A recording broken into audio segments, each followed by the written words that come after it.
Lakers have dropped 2 straight. Fonz Wagner hit a game winner. Who missed the free? Someone missed free throws though, right? AD missed 2 big free throws. LeBron missed one. Missed a couple too. Then Denver, nasty. JJ said you guys didn't really come out there and compete. So I think, what was it, 5 straight before you guys lost 2 straight? 6 straight. It was 6 straight? Yes, sir. And then, the last 2 have fallen. What do you kind of see out there on the court right now? Well, it all went to shit fast. You know what I mean? Like, we was on top of the world. I was posting every day about the Lakers, getting hype. Yeah. And then all of a sudden, we missing free throws and take an L. We got Franz Wagner. What's his name? Franz Wagner. Wagner looking like Michael Jordan against us. Like, people come in our house and... Hey, he was aggressive. Are you kidding? You guys. Are you kidding? He's a big kid, though. He's about 6'9", 6'10". Yes, indeed. But I will say this. I don't think it's over for us. No, it's too early. We got a couple moves to make, ASAP though. Like we don't need to wait any longer to make this move. So who are some people you feel like are on the bump right now for you guys? 16 games into the season. First, D'Lo. D'Lo's got to go. We could waive him. We don't even need anything back from him. Okay. You just want D'Lo to pack. What D'Lo we do don't to even you, need bro? to get anything. We You just want need to pack get him his out the locker bags? room. Just get out of our locker room, bro. Okay. It's time for you to go. That to D'Lo like that. I mean, Who come else? on. How long do we have to wait? Next, I'm gonna be honest. I'm not sold on Austin Reeves yet. He's been untouchable to your front office. Absolutely. And where did that word come from? Who put untouchable on him? I don't know. Pelinka? I don't know. Yeah, no, he's not untouchable, especially not untouchable when we need for our team to get better. He's averaging 17 and 5 though. Yes, but has he had any big games for us this year? I know Connect has had plenty of big games for us. I like that. You guys got two nice white boys. Rarely, they said it might have been the first time in NBA history where 2 white boys threw a white boy threw a lob to another white boy. It was tough, but was dope. They can both. Oh, you would get rid of Connect too? If we're gonna make our team better, yes. So you would throw him in there. So Absolutely. So what about a Hachimura or Gabe Vincent? You guys have I think the strength really, honestly, of this roster, and all jokes aside, is you guys have some tradable pieces. Absolutely, but they're saying that we don't have anything of value right now, which I don't agree with. I mean, I think probably Austin Reeves is probably you guys outside of your stars, your biggest bargaining chip. I think a lot of teams would jump at Connect. I don't know if the Lakers will let him go. I think there's his ceiling is unknown right now, but his size and the way he can shoot that bitch, I know Bron loves him, so he ain't going nowhere while Bron is here. Who else? The dudes that are hurt. Cam Reddish is back. He can go too. He can go? Yes. Trade or just waive? We can trade Cam because I'm sure somebody could use him. But let's be honest, Vanderbilt, Christian Wood, and all these guys who haven't even showed up one time for us this year, those guys can be on the chopping block too. But I'm curious. What do you think we should do?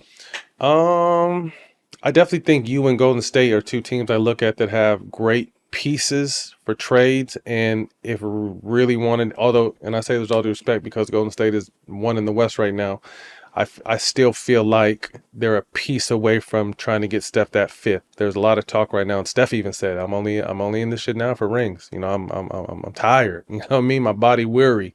But I feel like the same thing with Bron.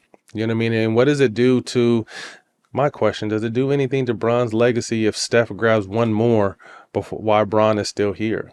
You know what I mean? Because I think they measure greatness on how many people got rings on your watch. Mm-hmm. You know what I mean? So if Steph was able to get 5 and Bron was to finish with 4, which is still great, would that damage Bron's legacy at all, in your opinion? Absolutely, because Bron has had every opportunity to get a couple rings and catch up. You know what I mean? But he decided he wanted his son a part of our team. Okay? But you guys weren't going to get nobody for the 55th pick, though, bro. The 55th pick never even makes the fucking roster. But guess what? We'll never know because we have LeBron Jr. Okay? We'll never know. We'll never know. You're stupid. So, let me see what else we got. He said, we'll never know. All right, before we transition to our next topic, do you trust the guy making the calls? Not on the team, but behind in management, Rob Pelinka. Do you trust his vision? Well, I was just asking Nate, does he have any General Managers of the Year awards? And I don't think he does. And I think this will be a perfect opportunity for him to step up. He's been here so long. You have the Laker fans waiting for him to do something big. Mm-hmm. Imagine LeBron going out at 40 years old with a chip. That'd be crazy. Would that put him in the I think at the top of the list? I think you got to put him number one if Bron gets one more, especially at this point in his career. You know what I mean? And I'm Kobe and MJ, and I've always loved and respected Bron, but I mean, for him to get one more, I think would cement him at. Obviously we could break this down, have a real conversation if it happens, but it'd be hard not to put him number one. Come on. And I bring Pelinka up to do your job, man. Like, be great. I mean, you're here for a reason. Opportunity. I mean, you stuck us with Bron and AD. You literally sold our souls for both of those players to be here for their careers. You know who's waiting in the wind too, low key, and this is just my opinion. Bob Myers. Ooh, that's my guy too. We love Bob. I'm just saying, Bob is out here. We love Bob. Bob is back out here enjoying the LA sun, fucking around on ESPN a little bit, working on his tan, still getting a lot of money. Like, Bob Myers is in the wind. I feel like Pelinka got some pictures on the Lakers or something. some kind of shit. Yeah, because somehow he's still here. He might be blood in, blood out from Kobe. Clearly, that's what's happening. You guys currently rank 4th offensively, so you guys are definitely putting the ball in the basket, but 26 defensively. We know you at least got to be in the top half, if not top 10, to really be a contender in this league. But obviously, Bron is back doing Bron shit. 25, 9, and 8. AD is at 30 and 11. Austin Reeves is at 17 and 5, and the young boy Connect 12 points on 45% from the 3-point line. Obviously, some defensive improvements. Are there any realistic trades? I know we kikied and ha-ha'd, but are there anybody out there you really feel that can help this team? I mean, I would think the first on my list would be the Valanciunas. Is that my guy's name? Yeah. Like I think him. he would help. Where's he in Houston?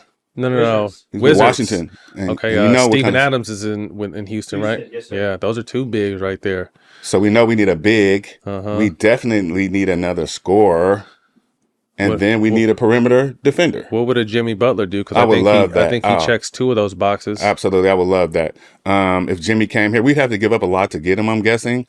But it still would put us in a position to help LeBron and AD out. So would you give up Reeves, Connect, Hachimura in the draft pick for and Gabe Vincent? You can add him. You can throw him in there. That's a freebie in there. You guys can just take that. You know what I mean? Take that. But yes, I would make back to Miami. That's where he was doing his thing at too. I would take that trade in a minute. I mean, I think Jimmy could come in and get between LeBron and AD paws. He's at 35 too, so he's you know what I mean. He knows that the window's closing for him as well. Yes, and I just watched him play the last couple of games. He's hooping right now too. Yeah, I like Jimmy. He's hooping right now. And obviously you're hearing about this Robert Williams, the third guy from where I think he's in Portland. If he could stay, he was a big part of the surgence now that we see of Boston kind of before Porzingis got there, but he tried to play through those knee injuries and I didn't like it. And then he goes to Portland where they've had a history of trying to make guys play through knee injuries with their previous regime. We all saw what happened to Brandon Roy. So I think Robert Williams is tough, but he just hasn't been healthy. And obviously jumping is a huge part of his game. So we will have to see. Between work, social media, and other choices life throws our way, there's no wonder people are increasingly worked up. But we don't have to let the noise ruin our chill. This holiday season, forgotten ingredients don't have to ruin dinner. Takeout and Coors Light are always a crowd pleaser. Get snowed in? That's a perfect excuse for a movie marathon with the cold Coors Light in hand. Coors Light is straight from Coors Brewing Company, Golden, Colorado. It's mountain cold refreshment.